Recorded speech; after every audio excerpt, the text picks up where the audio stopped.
बहू बनी ड्राइवर। सीमा की साड़ी रवि से होती है। रवि को नशे की बुरी लत लगी होती है।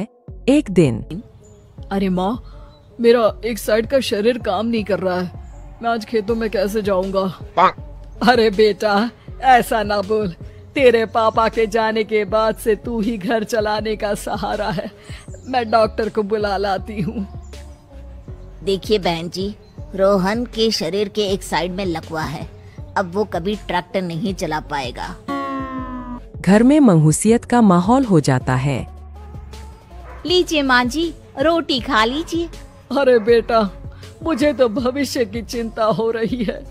मेरा एक ही बेटा है और वो भी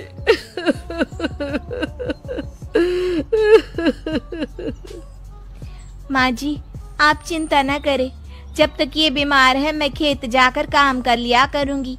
वैसे भी नशे के कारण इनका शरीर काफी कमजोर हो गया है।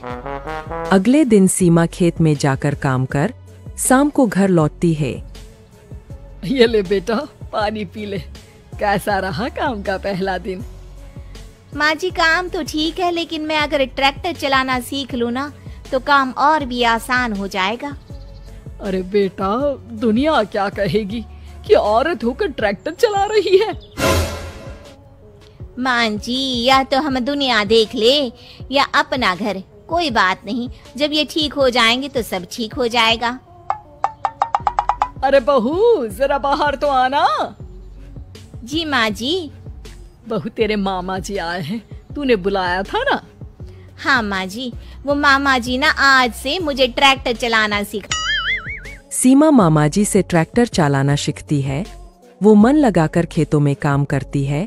और एक दिन, माँ जी, पता है इस बार पूरे गांव में सबसे ज्यादा फसल का उत्पादन हमारे खेतों में हुआ है। इस साल तो खूब पैसे आएंगे। हाँ। सास खुश नहीं होती है। वो चुपचाप वहाँ से जाने लगती है। तभी सीमा उसे रोक लेती है। क्या हुआ माँ जी, आपको खुशी नहीं हुई? बेटा, आज डॉक्टर साहब बोल रहे थे कि रोहन के ठीक होने के लिए 5 लाख रुपए की जरूरत है। समझ नहीं आ रहा क्या करूं। सीमा शांत हो जाती है। अगले दिन सास सीमा के पास आती है। बेटा, ये मेरे गहने हैं। इसे अपने गहनों के साथ जोड़कर सुनार को दिया। जितने पैसे हो ले आ। डॉक्टर को आज ही देने हैं। सीमा अपने गहने और सास के गहनों को लेकर दुकान में बेचकर पैसे लेकर घर आ जाती है। माँ जी, सिर्फ 3 लाख रुपए का ही इंतजाम हो पाया है। बाकी के पैसे कैसे आएंगे? बेटा, अब तो एक ही चारा है, हमें जमीन भी बेचनी पड़ेगी। माँ, खेत बेच देंगे तो खाएंगे क्या? अरे बेटा, कोई दूसरा चारा भी तो नहीं है। रोहन ठीक हो जाए तो वो मेहनत करके इससे भी बड़ी जमीन ले लेगा। सास बहू मिलकर खेत भी बेच देते हैं। अब पूरे पैसे लेकर सास डॉक्टर के पास जाती है। डॉक्टर साहब, ये लीजिए सारे पैसे। बस किसी तरह मेरे बेटे को ठीक कर दीजिए। आपका बेटा ठीक तो हो जाएगा, लेकिन 6 महीने का समय लगेगा। सास बहू सोच में पड़ जाते हैं कि अब तो कोई जारिया भी नहीं रहा जहाँ से उन लोगों की कमाई हो। अब कमाएंगे नहीं तो खाएंगे क्या? माँ जी, मेरे माता पिता ने लड़की होने के कारण मुझे ज्यादा पढ़ाया लिखाया नहीं, लेकिन ट्रैक्टर चलाना सीखकर मैं कुछ काम करने के लायक तो हो ही गई हूँ। अरे बेटा, ट्रैक्टर अब कहाँ चलाएगी? खेत तो बिक गए हैं।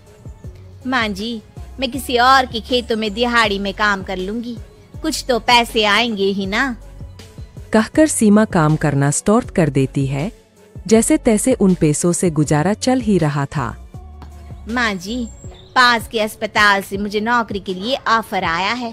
पैसे भी ये 4 गुना ज्यादा मिलेंगे और अब खाने पीने दवाई के साथ हम। लेकिन काम क्या है बहू? माँ जी, मुझे अस्पताल की एम्बुलेंस चलानी है। अरे, तू तो मेरी बहू नहीं, बेटा है। बेटा, जरूर जा बेटा। और हाँ, तूने पूरे गांव में एक मिसाल कायम कर दिया कि हर काम हर कोई कर सकता है। उनके लिए लड़की या लड़का होने की कोई जरूरत नहीं। सीमा मन लगाकर काम करना शुरू कर देती है। आगे जाकर वो